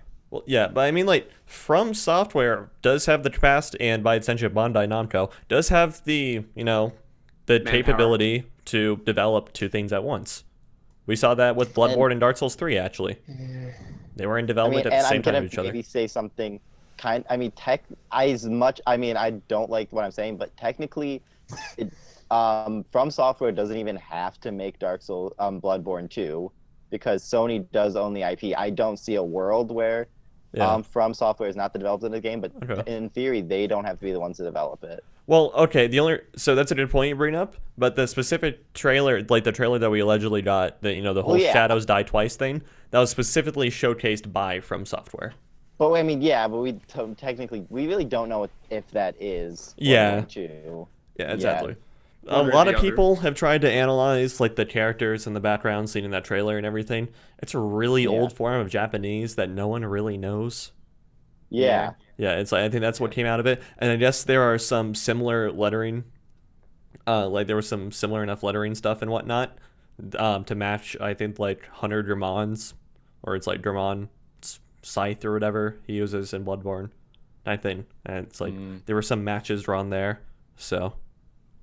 Well, there's been videos on YouTube that for the safe zone area for Bloodborne that, this thing that we saw on the teaser, it was on the table. It's right over here if you look. Oh, yeah. And it's a lot of people have been making cases one or the other that at this point, I'd rather just be patient for the Sony conference and hope that they elaborate on that. Yeah. It just does show that people want this game. So, I think it's inevitable. It's going to happen.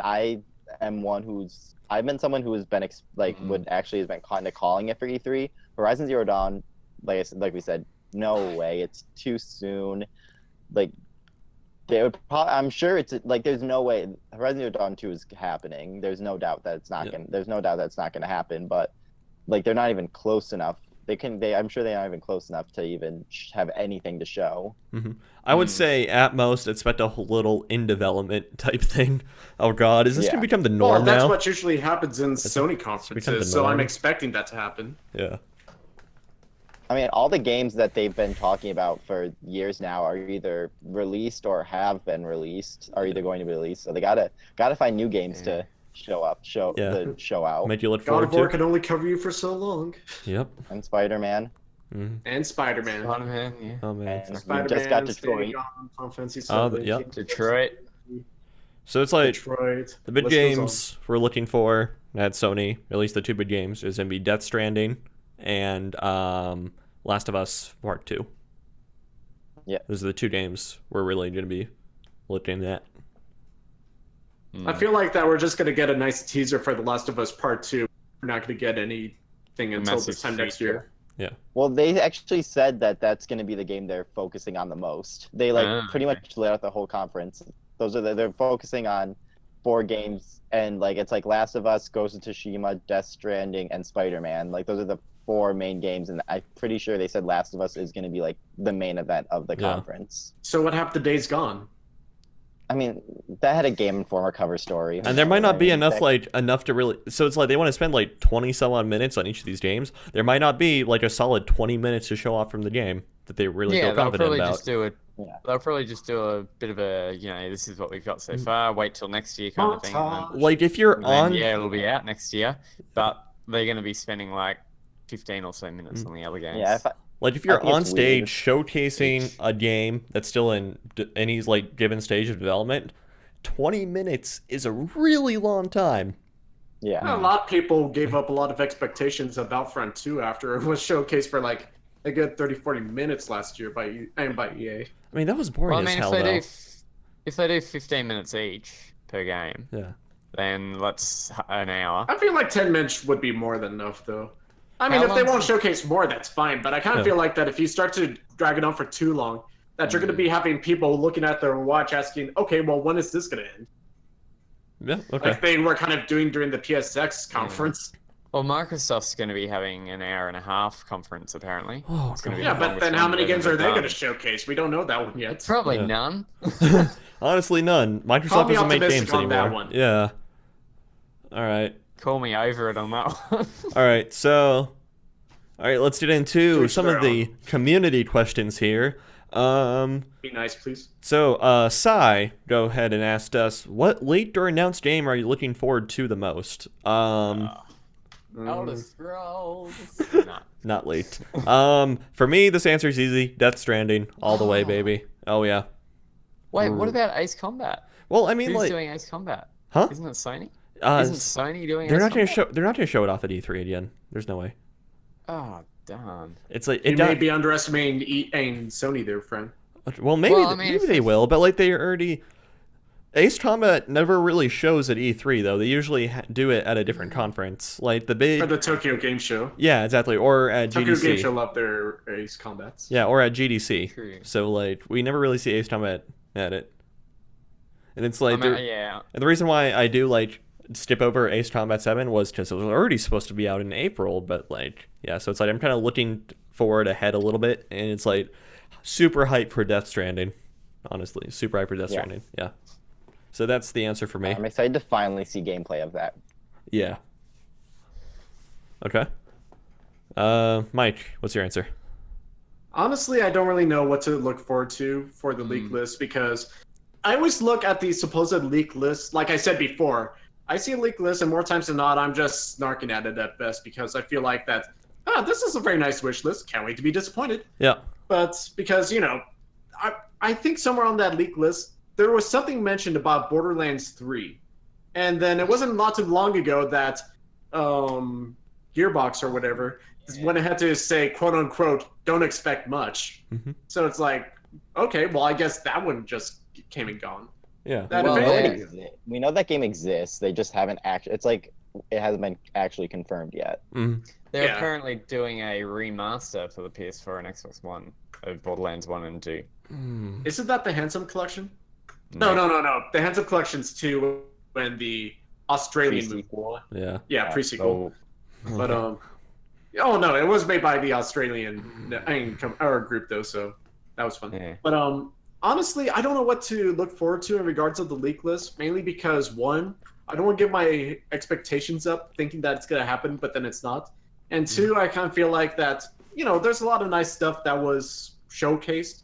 And, it's probably going to happen, but I want to go ahead and wait until, yes, it is going to happen. Because, I don't know if I was with this or on the podcast last year that was discussing the conferences and how I said that Monster Hunter World was my game of the show for Sony because it was also confirmed for Xbox One at the time. Yeah. And I want to have that same feeling again of the, what if a really big game that I want to see gets announced? Uh-huh. And I don't want to be told, well, it's going to happen, so just get ready for it. No. I want to be excited for it. I want to be hyped for it. So, and in that regards, I'm just going to be patient and wait to see what happens. Okay. Anthony? Nothing, to be honest. Oh, man. Okay. Yeah. So basically just like me. Okay. Yeah, I don't really like... Sure, you can look at the leak list and all that, but I want to be surprised by what they've got, and I want to be... Okay. Like...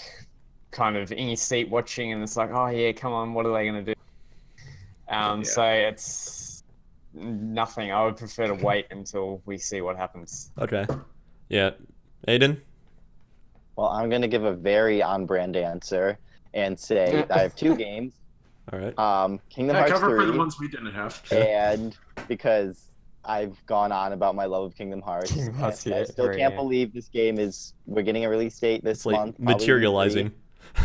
Yeah. I know, like it's been played, and it's all coming together. And Pokemon Let's Go Eevee, because I've been a big Pokemon fan. I've always been a big Pokemon fan. Okay. And I was down on these games, but I've seen them seeing the trailers and seeing them in action.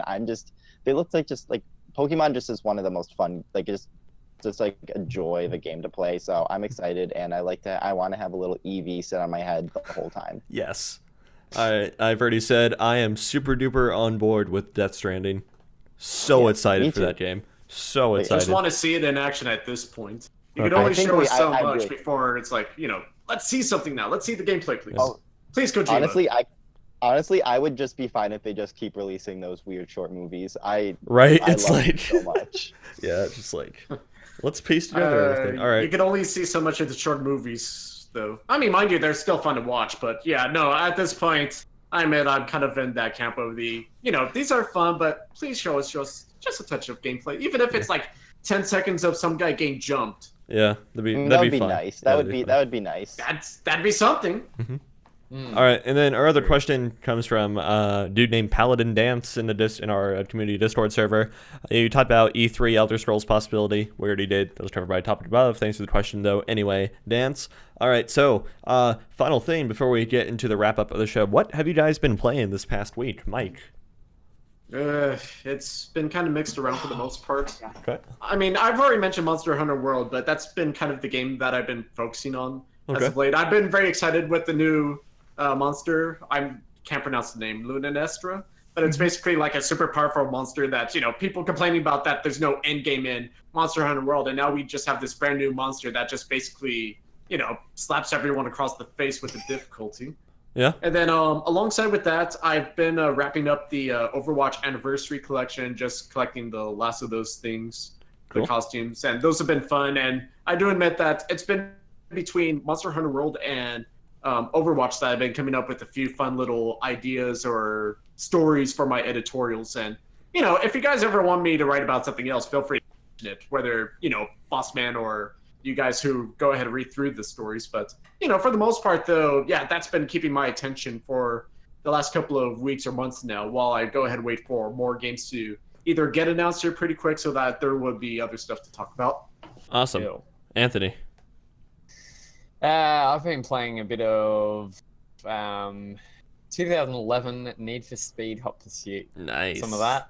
Nice. Some Pokemon Insurgents, which is the one on PC. Okay. And also Fallout 3 as well. I could never get into Fallout. Played it like 4 years ago.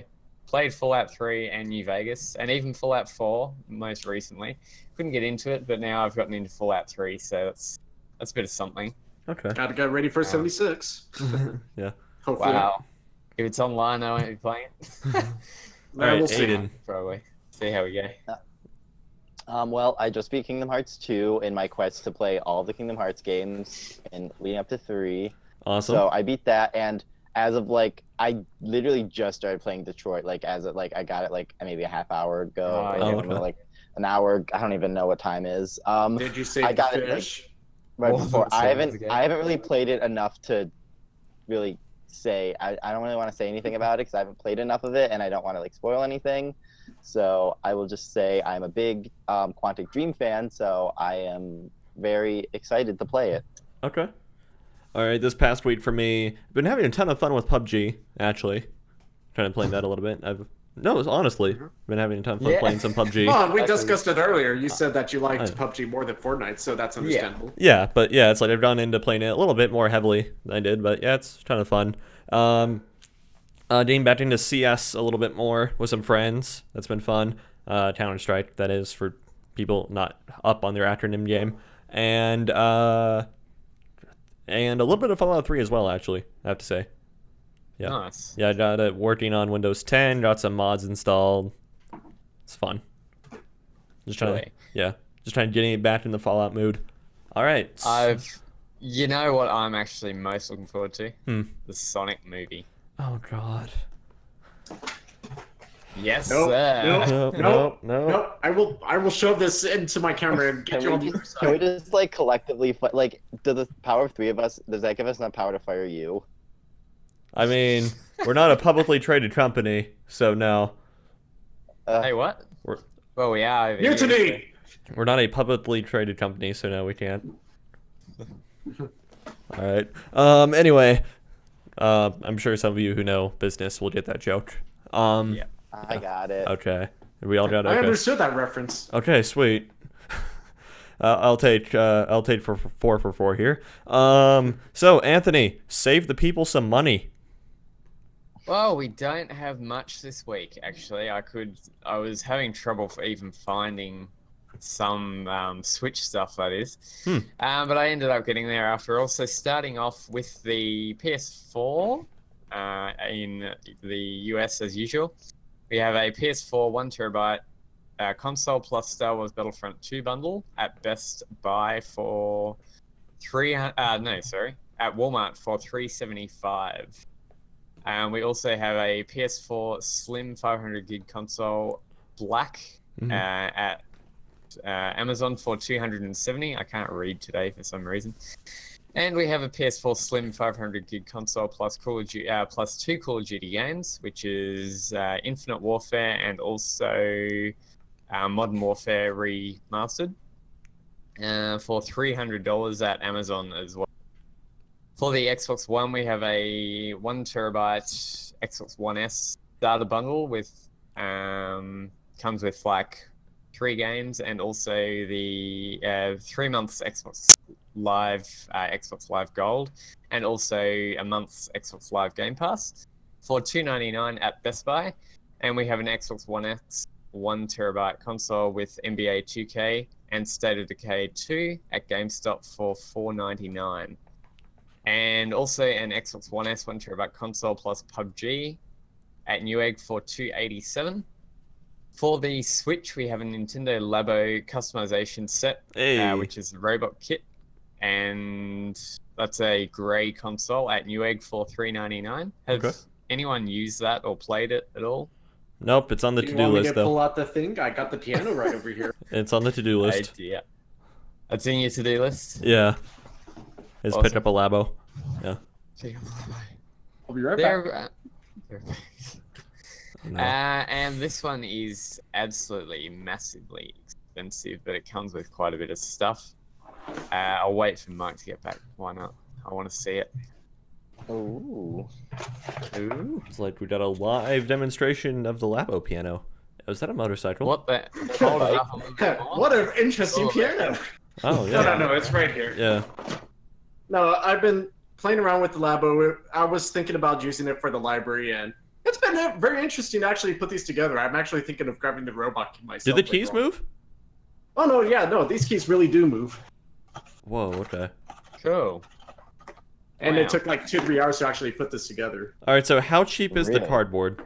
How cheap is cardboard? Not that cheap, apparently. I literally just toss it off to the side, and it's shaped rather well. All right. You can get it replaced for free. All right, fair enough. Would it be possible to build my own Nintendo Labo? Well, it would be $70 for the variety kit, which was the one I grabbed, and then $80 for the robot kit. No, I mean like get some U-Haul boxes, cut them up into shapes, and put it together. Would that be possible? However much that the boxes would be, but you would just need to try to find the print online to be able to cut them into the cardboard. Okay. But the good thing though is that at least in the sense of the Labo kits, that they're actually pretty well sturdy actually. Okay. All right, sorry, Anthony, keep going. Still good. Yep, sorry, I enjoyed my fun. So we have another Nintendo Switch, which comes with so it's a 32 gig console, obviously, and it's grey. It comes with a 64 gig SD card, 4 games, which are 1-2 Switch, which is absolutely awesome, I know. Just Dance 2017. That's a fun Legend game, man. of Zelda, and Super Bomberman R at Amazon for $663. Oh, wow. Well, with all the stuff it comes with, that's... I know, but still. Ooh. All right, I yeah. did warn you it was quite expensive. So if you want like a Wouldn't massive get Switch these, starter cost pack, get that $600. one. Okay. All right. And then we just have a Switch on its own for $319. It actually does come with a case and a stand. Okay, that's a good deal. Okay, because I was Yeah, that's about a good deal. It's like 20 up of MSRP. Okay. Anyway. For Australia, now we don't pronounce the L, as you know. We have an Xbox One S 1 terabyte console plus 3 games, which are Rocket League, Halo Master Chief Collection, and Forza Horizon 2 at EB Games for $349. EB Games is having quite a large sale at the moment, which they do every year. We have an Xbox One S 500 gig console plus Assassin's Creed Origins also at EB Games for $288, which are probably around American prices, which isn't too bad. Okay. We have a new look PlayStation 4 1 terabyte console plus 3 games, which is God of War, Infinite Warfare, and The Evil Within, also at EB Games for $499. And we have a PS4 Pro 1 terabyte black console plus Destiny 2, also at EB Games for $559. And Switches in Australia are still around the same price, so you can get one for $419 at catch.com.au. And for the PC, Green Man Gaming isn't really doing that much this week. They have a 25% off deal going with the code June25. So they've got like heaps of stuff there which you can get 25% off for. The indie deal of today is Regions of Ruin, and they have an assorted weekend deal which is up to 75% off stuff there, and that is all I could find for Green Man Gaming. For Humble Bundle, they have the Armor Pay What You Want bundle, which includes, well, you can get up to 13 items, which is a $184 value there. And that one's a Pay What You Want. Assorted games up to 90% off. And G2A is having a sale which ends in one day, and they have single titles, so no bundle deals, up to 80% off as well for that one. For assorted stuff, which I usually get off Reddit, they have Steam is having a Vampire the Masquerade Bloodlines, which is $4.99 sale, which is 75% off. Also on Steam, Planetscape is currently $3.99, which is the enhanced edition. Also on Steam, Armello is currently 50% off. GOG game deals with June. They have Gwent, which is 50% off at the moment, 50 to 70% off. Also on Steam is Die for Valhalla, which is $9.95, which is 70% off, and that's a launch discount there. Chrono has Turmoil plus DLC, which is $7.50. Also on Games Planet, they have Ubisoft deals, which is Assassin's Creed 2 Deluxe Edition, which is currently $2.69. Prince of Persia, which is currently $3.86, which is 66% off. Rayman Legends is $6.95. Settlers 7 Deluxe Gold, which is $5.33. And more, which is they have up to 80% off on stuff there. Nearly finished. The Long Journey Home is currently $13.59 on Steam. Go-Go Bundle, Internet Simulator, just what you want. Space Hurricane Storm, Aviation Hurricane Storm. They got a heap of stuff on Go-Go Bundle, which is currently up to 90% off there as well. On the Humble Store, Trine 3 is currently $5.49. And we also have Fanatical Vampire, which came out a couple of days back, is currently 15% off. That releases on June 5th. That hasn't come out yet. Okay. And also they have other pre-orderable stuff up to 25% off, and that is all I've got for today's deals. So I checked out that Arma thing on Humble. If you pay $20, here's what you get. This is an insane deal, okay? You get the original 3 Arma games, which is Cold War Assault, Gold Edition, and Arma Tactics, okay? You get Arma 3 and 2 of its kind of more minor DLCs. Well, 3 more of its more minor DLCs, but still impactful. Marksman, you get the Marksman and Helicopters DLC as well with carts. Those are all super useful to have. You get everything related to Arma 2. So you're fully ready to go into Arma 2. And then you get the big expansion for Arma 3 Apex, all for $20. That's absolutely insane. That's pretty darn decent. Yeah. That's support American Cross, people. Yeah, that's absolutely insane. Okay. All right. Anyway, I just had to check that one out. So, I guess now is the part of the show where if you wanted to say something all show, now is your time to say it. Mike, you got anything? Honestly, I hope that you guys enjoy my little random assortment of weapons. That's actually almost my whole collection, if not close to it. Okay. I tried to do my best to go ahead and just try to have something in this background because, frankly, if I just had the couch and the white wall, kind of boring. That's not really much. And compared to what everyone else has, I know that they have very nice, elaborate backgrounds in some way, shape, or form. So I hope you guys don't mind too much when I try to seem as entertaining as possible. But outside of that, though, no, definitely looking forward to E3. Cannot wait to see what happens. I'm hoping that this week I'll be able to get the last of our E3 speculations out of the way, even though it's covering EA, and to hopefully be able to go ahead to. Can we assign someone else so to much that? to discuss. Can we assign someone else to that? If you know someone else who could, if someone else wants to write up the EA for the site, all the more power to them. They have my blessings. I'm just saying, I detect a bit of bias here. And I will not be looking at favorable lights. Yeah, I detect a bit of bias here. But I have a million things going on right now, so I cannot. Right. No, but outside that, though, I'm very excited about this year's E3. I think that this is going to be our first E3 that we're, not necessarily hitting the ground running. So this is going to be very exciting to be able to have everything planned out, lots of fun stuff planned. And yeah, can't wait to get started. Yeah. Next week can't come soon enough. All right. Awesome. Super excited. Anthony, got anything? Not really, no. Looking forward to E3. Going to be having a couple of 4 a.m. mornings as usual over here, which is because of announcements and all that, which is going to be absolutely awesome. Early to rise, boss man. I thought I had it rough on the East Coast. Oh. Wow, I think it's actually 4 a.m. they start, so I'm going to have to be up at 3:30. Yeah. So go to bed at 6 tomorrow, or go to bed at 6 next week. Jesus. Okay. All right, Aidan. The things you do for gaming. Yeah. But it's worth it. I am doing a lot. I just had a piece put up about Harry Potter video games because I played the Harry Potter mobile game. Those were baller. I like it a lot. Those were baller. I got something coming up soon about Pokemon, like how we talked about my feelings changed on it, and I'm reviewing a game for the site, which I don't know if there's an embargo, but I don't know if I can, so I don't know if I can talk about it a lot. And then I am also, like everyone else, I'm excited for E3 because I'm actually going to be part of the E3 coverage. I'm doing reactions to Sony and Nintendo's showing, so I always love E3, so it'll be a fun time. All right.